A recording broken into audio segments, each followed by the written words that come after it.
everybody. This is Anthony Campitelli with Enquiry Tracker. We're going to be talking about how to convert those paper-based forms that many of the schools are using for inquiries or applications, whether they're a scholarship application or an application for enrolment or acceptance letter, any of those things.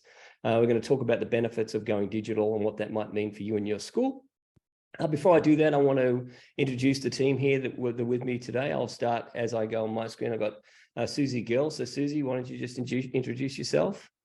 Thanks, Anthony. I'm Susie Gill. I'm based in Perth, Western Australia. Most of my career has been spent as a director of admissions, and I have been in your shoes. If you're in this webinar, you must be using some PDF forms, and twice I've had to convert an office from PDF and paper into digital, and it's just a life-changing experience in terms of efficiency and output. So we're excited to share with you today how we can support you through that process too, if you're considering it.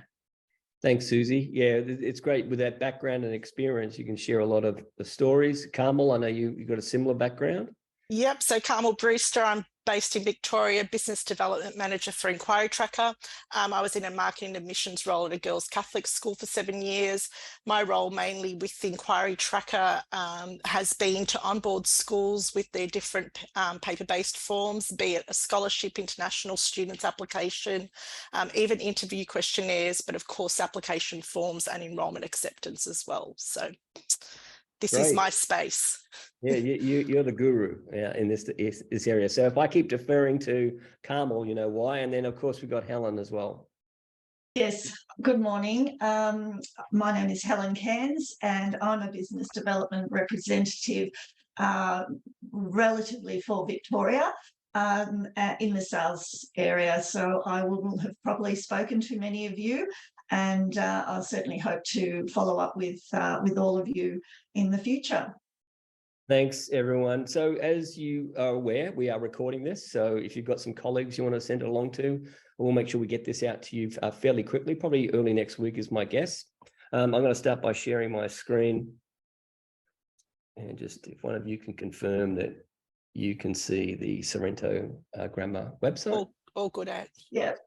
Thanks.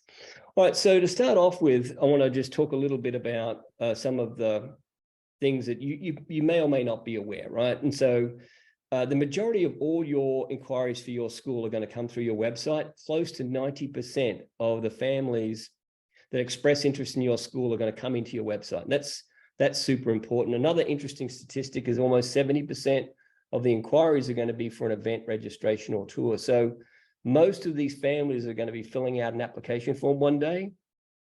You know about them, or you should know about them, right? You should be, obviously, if you're running an event, you've got an RSVP list, etc. And so I'm bringing this up because if a family is going to apply, one of the things you want them to do to provide a degree level of service, if you send out a paper-based form, what does that mean? They've got handwritten, or if you've emailed a PDF, they've got to type it in, right, on the form. Some aren't quite clear on how to best do that, so they print it out, handwrite out the form, and then mail it in. And then you've got the challenges, and I think Carmel and Susie can attest to this, is sometimes, well, maybe more often than not, pretty hard to read people's writing. It's hard to decipher, number one. And number two is, not often is the English a first language for one or both of the parents at home. It's often, obviously, the parent is going to be the one that's filling out the form. So there's a challenge about language, right? Would you both agree that you've seen that firsthand in the past? Absolutely. Just trying to decipher and work out email addresses, is having the family actually do all the typing for you and provide that information is a really big time saver and does reduce some of those errors. Yeah, and I've actually lost enrollments because of this, Anthony, thinking I couldn't get to the family. Either they gave me a phone number or an email address, which was incorrect, or I typed it incorrectly. So not being able to follow up with the prospect and actually get the enrollment, we have lost families through having to do that. Yeah, so that's a good question. If you start handing out forms, you might say, hey, well, we've got X number of forms have been downloaded, or X number of packets have been picked up from the front desk. Well, you know that they've got them. Have they started them?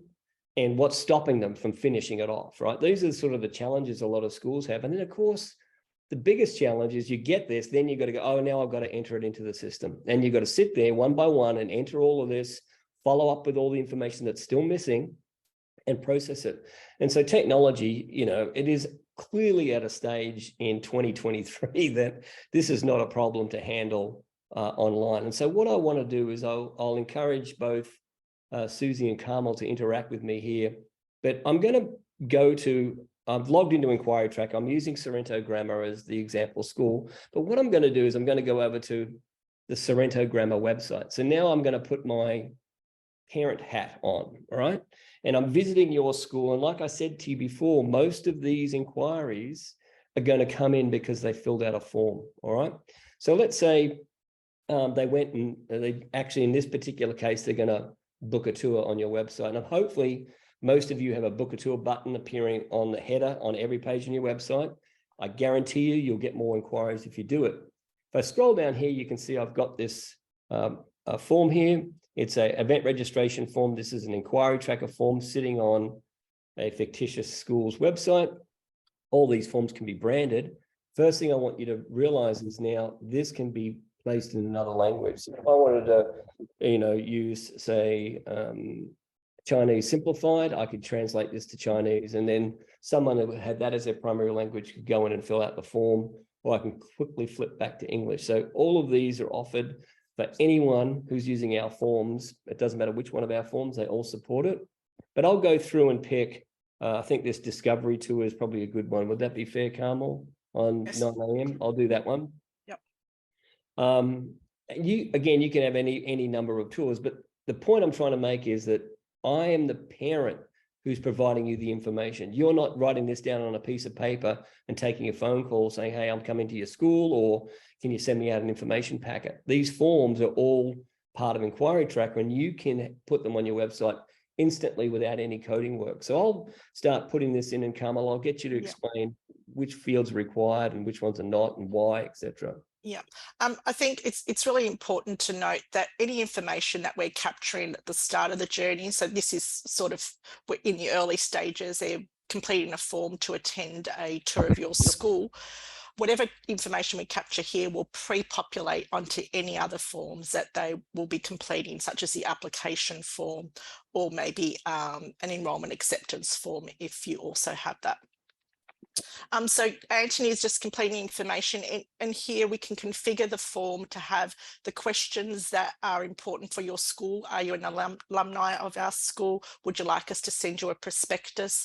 And where he goes to enter the address, we do have the Google lookup. So we'll start typing the address and you can then select from the drop down. So again, this is all ensures that the data is accurate. You can have any number of questions on here where you do mark something as mandatory. You won't get any of those unknowns, and will actually support any of the analytics and analysis that you may be looking at. So you can look at gender splits, geographic locations, religion, if that's important. Obviously, the entry year and starting year level is really important. All of these pick lists are configured for the schools. So any feeder schools, kindergartens, ELCs that you are getting your students from can appear in that drop down, and we support you with that during that onboarding process. So some of the marketing information: how did they hear about your school? How many people will be attending the tour? And we also have a COVID compliance statement on here. So where all of the information has that is marked as mandatory has been completed, when we hit the submit button, a few things are going to happen. Anthony hasn't completed the gender question. Bad boy, I got it. Thank you. A few things are now going to automatically happen in the background. So we're going to go back to our school. We've got Sorrento Grammar, and we're going to ping the data center, and all of these figures will update. But importantly, what's happened is that we've created a student record. We've also created a parent or contact record, and our data is being updated, where we have our discovery tour numbers have now increased by the number of RSVP. We've got an extra family, but we've also got an additional student within our database. In addition to that, emails have been sent to the family, which is the thank you for registering for a tour. They will also get a reminder and also a thank you for attending the tour once they've actually been checked in during that event. Yeah, and I think that there's a lot more we could go into. We're deliberately not. We're going to dance around this fairly quickly because what I want to get to is where I think some of the most powerful things are. So let's say, you know, you've, as Carmel said, this person who is registered for the event, we've got the RSVP booking, we've got them listed as a contact, we've got a student listed as a potential candidate for our school for Year 7 2024, all the metrics, etc., updated. But what is sort of the workflow here? Imagine you've got you're running various events, you've got various inquiries. What are you wanting to do? You're wanting to go find me all families that have expressed interest, let's say 2024, and send them an email to say, hey, deadline's coming up. You've got to enroll. You've got to fill out the application form. I don't want you to miss out. But that would be a fair example, right, Carmel, of a use case someone might do. Absolutely. Yeah. So I'll go over here to inquiries. I'll go to my student list. Remember that example I gave you was the, for those on the line here, was their last name was Jackson. So I'm just going to show you that Jackson is in this list here of students. You can see down the bottom, there's Jane Jackson. Because they filled out a event registration form, we've automatically set their status to warm prospect. Why? It's because they've expressed more interest in our school than just filling out a general inquiry form. This happens all automatically in Enquiry Tracker. So you're managing your funnel. What I might want to do is I might want to say, well, I'm not interested in Jane. I'm actually interested in all these Year 7s that are still in this interest stage that haven't enrolled yet. And so let's say I'm looking for anyone starting who's expressed interest in starting in 2024. I want to be sure that the year level I might not worry about, but if for this example, let's just say I'm more concerned about the Year 7s. I want to get them an email. I've got 80 students that expressed interest in Year 7, but some of them are actually enrolled or have already sent in an application.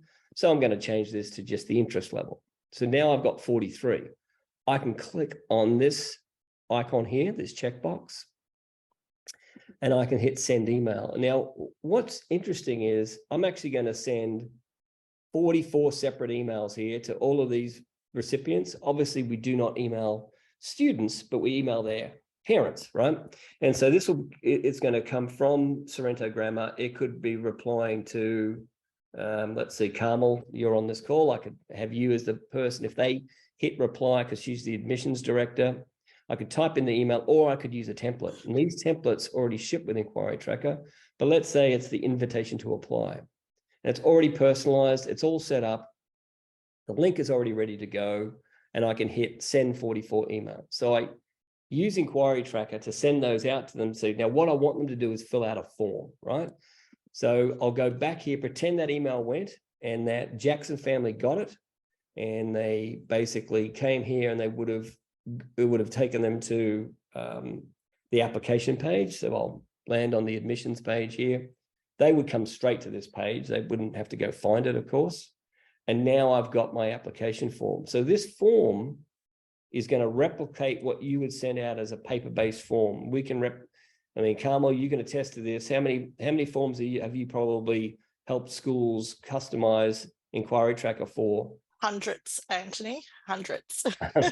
Probably doesn't say that with a smile. But anyway, of course, I could support a different language, change the language, but I'll put in that address, that same email address that I used before. Because remember, the family was the one that started it. Of course, if you're collecting information over time, like when they came to an event, you ask questions, you could append their record with more information like faith or student interests, or check the address, or double check phone numbers, etc. It's a great way to collect more data and segment your groups. Now, what's happening is we don't want anyone to put in anybody's email. So I'm going to go back to my email here quickly. You can see there is the email for Sorrento Grammar. I'm going to copy it for security purposes. I'll paste this in and I'll hit verify. Again, this is happening on your website, and there's the record that the family entered, Jeremy Jackson. There's a student called Jane, and I can now start an application. You can have any number of different application forms. Carmel gave you a few earlier on, like a scholarship application, international application, etc. So I'll start going through this, and Carmel, I'll let you sort of explain while I try to make sure I get all these actual fields in here. So Anthony, you can jump in, Susie. Sorry, I was just going to say to bring this together, this session is about PDFs. So far, Anthony has not used Eventbrite for a registration. He's got his tour attendees in the system. The records were automatically created. The parents did all of the typing. And then what would happen is, as these records build in your Enquiry Tracker system, then when you're ready, when they're confirmed enrollments, you would roll them into your student information system. So we transfer that information system in. So you can get your current student data, even if it's for the future, into Enquiry Tracker. And then when this process is complete, then you roll it into your current student information system. So this is what we want to focus on, is getting rid of those PDFs. And this is brilliant. The pre-population is amazing. So back to you, Carmel. Sorry. I was just going to say, and also on that landing page that Anthony clicked on when he started the process, you can have instructions to your families around, what documents would you like them to upload as part of the process so that they can have that ready. So you can have any number of questions, and basically we would just mimic the form that you are currently using. You can see that the parents' information has already pre-populated onto that form, and there's some additional questions because we hadn't marked it as mandatory, or we hadn't actually asked the question on the event registration form. So we're now having to complete that information here. Any of that census data that you require can also be added to the form. You can have links to documents that you would like the family to refer to, such as the occupational group document, to assist them in responding to that question, also embedded within the form. Okay, so where all the information that is mandatory has been completed, we'll be able to move forward. Any information that is entered will be saved as they go. So if they need to come back to the application maybe later during the day because they didn't have the birth certificate handy, they can log back in, get a new code, because we're going to verify that they are the correct person each time they come in, and any of the information that they had previously entered will not be lost, so they can just continue. So we've got a number of forms that we require to be uploaded. Obviously, this will avoid you having to follow up and chase chase up any documents that haven't been provided by the family. So you can mark things like the birth certificate as mandatory. You can have anything, any terms and conditions, photo permissions, code of conduct information also added, any of that fee information, so who is responsible for the payment of fees. And here we also have some marketing information. So select the top 3 reasons why you have selected our school. Yeah, and all those fields can be limited to the minimum of 1, maximum of any number of answers if you've got a multi-select field. And of course, if in this case, I only put 1 parent for the sake of time, but I'll just, put in a signature here, add in additional documents, say, my spouse is traveling is an example, because you don't always get the second signature. So let's just, and obviously if there's 2 contacts, they're going to be required to sign. I'll do that, and then I'll hit submit. If you require payment on any forms, we can have a credit card added to the form. We integrate with Stripe, but the whole point of this is that the family was the one that filled out all the information, right? All that now has gone into Enquiry Tracker. So if I go back here, I just need to log out for security reasons. I'll go back in again. And I'm going to locate that student that, remember, they first came to an event. I'm going over to my application list. I go to my list screen here, and you'll see the recent one we got is from Jane Jackson, right? So I can see that they filled out the expression of interest form. It could have been in the online application form. It could have been any. Looks the same on this screen as it did for them. So it looks very familiar to it. You can see that the data was submitted exactly when it's timestamped and recorded. So if knowing when applications are received by your school, if that's important, you've got that piece of information in there already. But what's nice is that all the data that was already entered during the event was automatically populated on that form. So they didn't have to enter it again. What's neat now is Jane Jackson's status. Remember, it was warm prospect. Now it's automatically been set to application submitted. So we're managing that funnel for you. And you can now put this in review. As soon as I put it in review, you'll see that we resave the application and timestamp it. We always leave the original, but you can go through and add extra, peanut allergy or something, or whatever you want to add. You can add all this stuff as you go through and review it, fix any typos, etc. They're going to walk to school. All of that stuff can be added, but every time you save it, we're going to record a new version for you back here. Always keep the original. So what this means is, you can have a form that replicates, an electronic form that replicates your paper-based form, 1. 2, you've got the families filling it in a way that uses data entry aids, so they're not entering the wrong grade levels, year levels, stuff that doesn't exist at your school, that they have to pick valid entries, right? You've got translate features so that they can actually have it come in a language, but the data that comes in will be in English for you. So it'll be easier for you to follow. And you can use this as a tool, as I think both Carmel and Susie were saying, to track the data, right? As if you're missing data, like you go through the documents and you'll review this document, you'll look at this picture and you'll say, you know what? That actually wasn't the birth certificate. That turned out to be a birthday party photo or something. So you can flag that as pending, and you'll see now become yellow, right? Once you get the right one, you can upload the correct one, and you can say now verified, and we'll change to a green check mark. And so you can manage your applications through this process nicely and easily as you see fit. Anthony? Yes. Just a note about the security of accepting PDF documents and things through email. I guess, Greg always really likes to comment that it's no longer safe and secure. And I think we're all aware of, different data breaches and those sorts of things. And so whether, a school is contemplating this right now or not, it is something ultimately that they'll have to lean towards. Undoubtedly, our overarching organizations will say this is no longer safe and secure to accept these documents this way. So as you're thinking about that, I guess security is a factor as well. Yeah, no, so true. You really don't want, because a lot of staff now use laptops. They'll bring your own device at some places. More often than not, that's not the case. But if something does get stolen or email account did get hacked, then they're definitely at risk. So this is all certainly removing that risk to put it onto a server-based environment, which is pretty secure. But nevertheless, we've all seen what's happened in the media of late. We do everything we can to make sure the data is as secure as possible.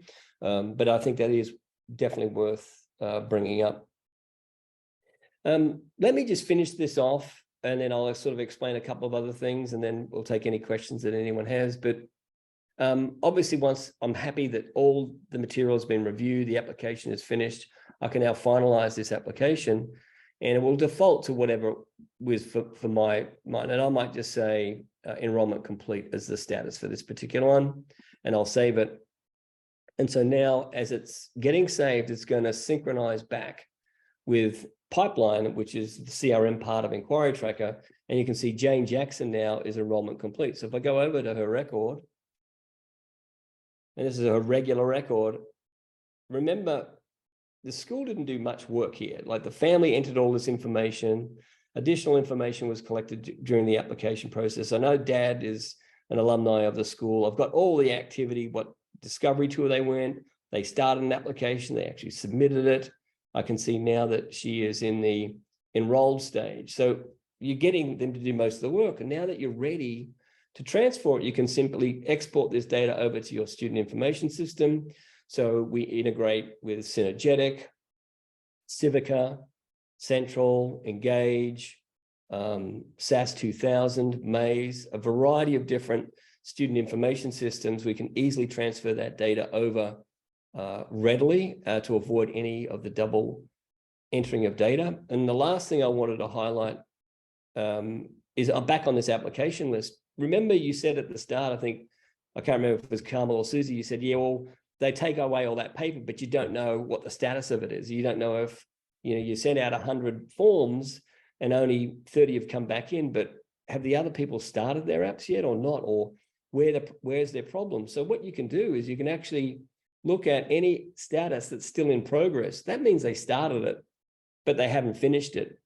And I might pick the particular year I'm worried about. Let's say I'm focused on 2024, and I'm only worried about those year 7s right now. You can see that I've got 7 applications that are still in progress. I can actually go and look at this application and I can see where they're stuck, right? I can preview it. I could give them a call. I could, without being too big brother, you could say, you could click this list. You could send them an email. You could send them an application in progress reminder email and already written for you. In fact, I had Carl and Susie were the 2 that helped write a lot of these emails. Why? Because this is what they were doing from time to time. And this saves a lot of time for you, right? And they can send it out and they can resume the app and finish it off, or you can call them up and help them get unstuck, right? So that's pretty powerful that you don't get with paper-based. So I might hand it back over to Carmel and Susie to make some closing remarks, but also if there's any questions, looks like there might be a few questions. I might stop my screen sharing and then come back. So we do have some questions. One of them is, can you please confirm that ET does integrate with TAS? Yes, that is a student information system that we integrate with, and Anthony mentioned a few earlier, which include PC Schools, Synergetic,